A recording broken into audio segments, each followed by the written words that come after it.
Bugün ben size bir öğretmen nasıl olmalı onları anlatacağım ben size. Şimdi ben liseye giderken öteki videomda size şey dedim gerçi de benim matematiğim pek iyi değildir dedim ama benim her şeyim mükemmelliyetçi olduğu için ondan. Benim matematiğim çok iyiydi.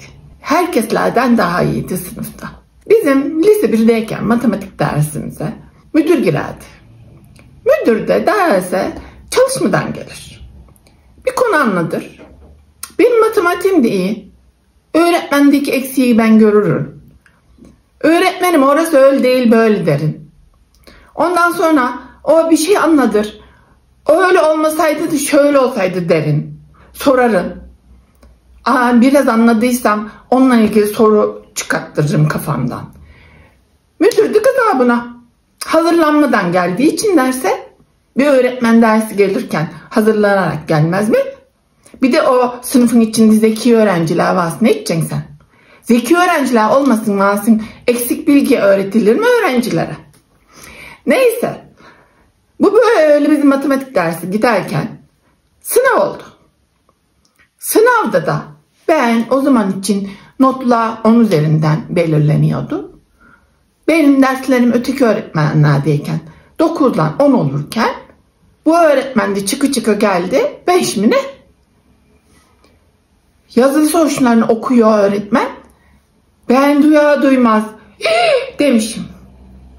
Müdür başladı kızmaya. Terbiyesiz. Sen ne biçim konuşuyorsun? İnsan bir kere susar. İtiraz etmesini öğren bir sene önce. Sen ne biçim öğrencisin? Sınav sonuçlarının açıklanmasını bir bekle. Böyle arka arkasına saydı daha bir sürü laf da. Benim de o zaman kendime güvenim varmış.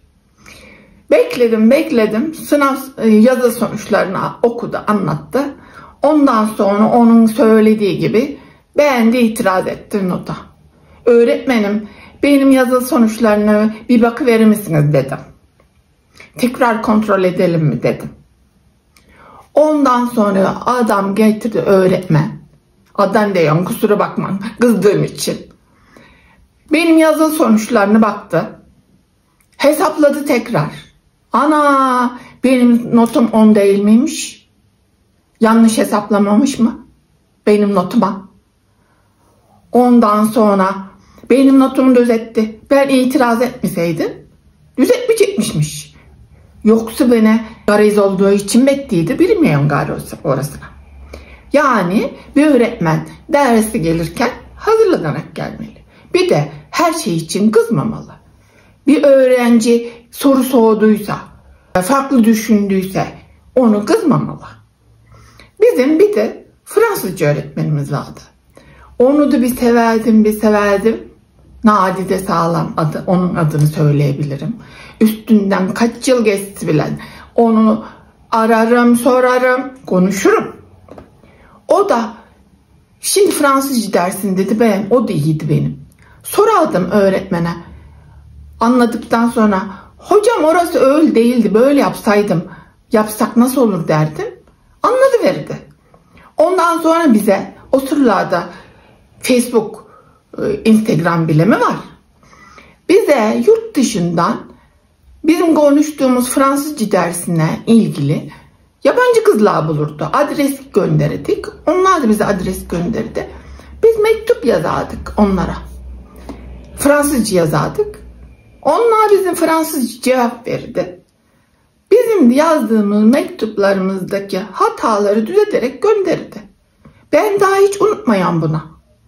Hep severek anlatıyorsun öğretmenime. Severek anıyorsun öğretmenime. Şimdi bu bizim önceki şeylerimizden. Bir de bugünün öğrencilerine bakalım. Bazı öğrenciler var şimdi geliyor benim resim dersine. Diyorlar ki o öğretmenin parasını biz veriyoruz. Ne kadar ayıp değil mi bu?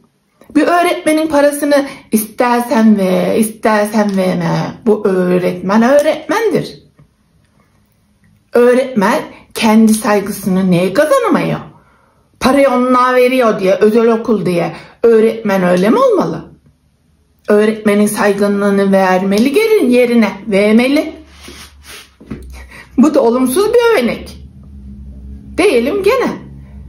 Ben üniversiteye gittiğim zaman, koskoca üniversitede üniversite hocalarından bazıları kalkıp öğrenci sınıfta ders anlatırken kalkıp ona senden öğretmen olmaz, sen ne biçim konuşuyorsun, önce konuşmayı öğren gibi arkadaşlarının içinde öyle laf söylüyor. O değil. Sen üniversitede hocasın yani. Ondan sonra yine bir iyi örnek vereceğim size. Benim gene danışmanım olan bir öğretmenim vardı. Ben ne sorarsa onunla ilgili kaynak gösterirdi bana. O sırada otistik çocuklarla ilgileniyordum ben. Onunla ilgili kitap söylüyor bana. Resimlerle düşünmek diye.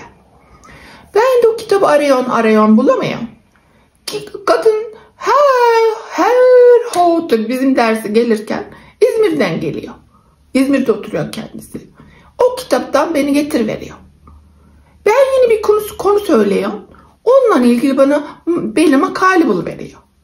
Neyse yani iyi örnek veriyorsun, kötü örnek veriyorum size. Sonra ben bir kitap okuduydum. Lütfen öğretmenim bu kitabı okur musunuz diye. Dur bakalım bir kere şuraya. Evet, öğretmenim lütfen bu kitabı okur musunuz diye bir kitap var. Kitabın yazarı Hasan Yılmaz. Yazar diyor ki bir öğretmen sınıfa girdiği zaman öğrencilerle birlikte o kuralları belirlemeli. Ondan sonra ders işlemeli. Kendi de bu kurallara uymalı, öğrenciler de bu kurallara uymalı. Aklıma gelenler bunlar. Şimdilik böyle kalsın. Başka aklıma gelenler olursa sizi söylerim. Hoşça kalın şimdi.